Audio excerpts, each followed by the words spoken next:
Have you been thinking about leaving the city and heading for the suburbs? Maybe you want more space, a backyard, or just want to finally hear the birds instead of sirens in the morning. I get it.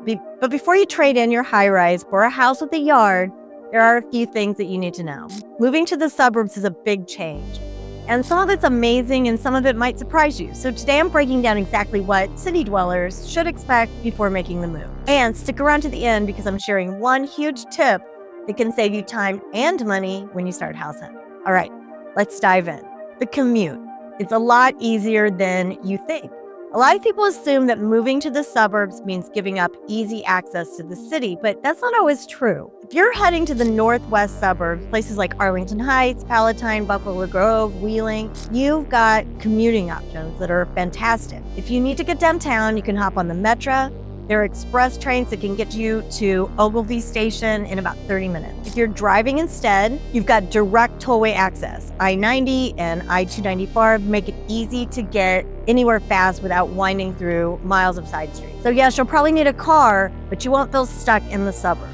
Now, more space equals more responsibility. City life is all about convenience, right? Landlords handle maintenance, snow gets magically shoveled, and the biggest home project you've ever tackled is putting together an IKEA shelf. In the suburbs, you're the landlord now. That means mowing the lawn, shoveling the driveway, and figuring out why your sump pump is making that weird. But don't worry, you're also getting so much more space.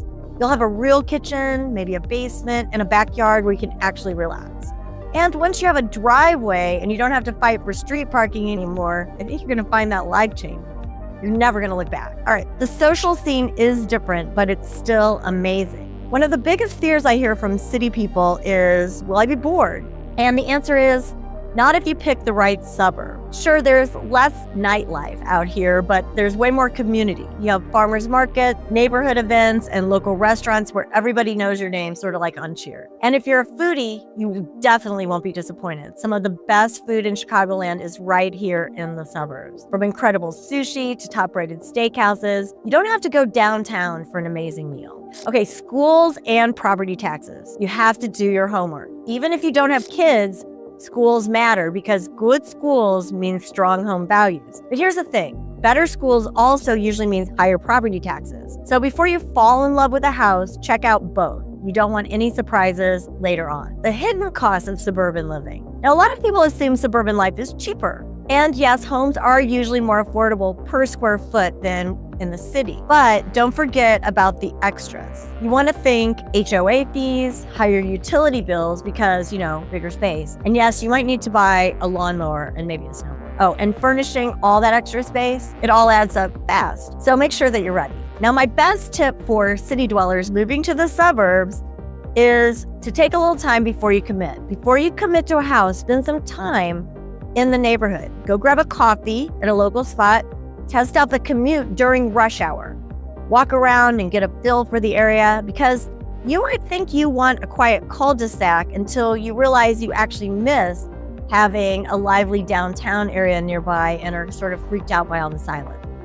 So if you're thinking about making a move, I'd love to chat with you. Oh, in case we haven't met, I'm Mari, your Northwest Suburban Chicago real estate expert, and I help city people just like you find their perfect suburban home without all the stress. So if you're thinking about making the move, you can call or text me at 630-267-1808, and I'd love to help you. And before you go, drop a comment below.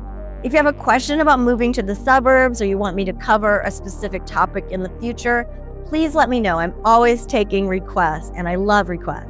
And hey, if this video was helpful, hit the like, subscribe, and tap that little bell so that you don't miss my next one. I'll see you soon.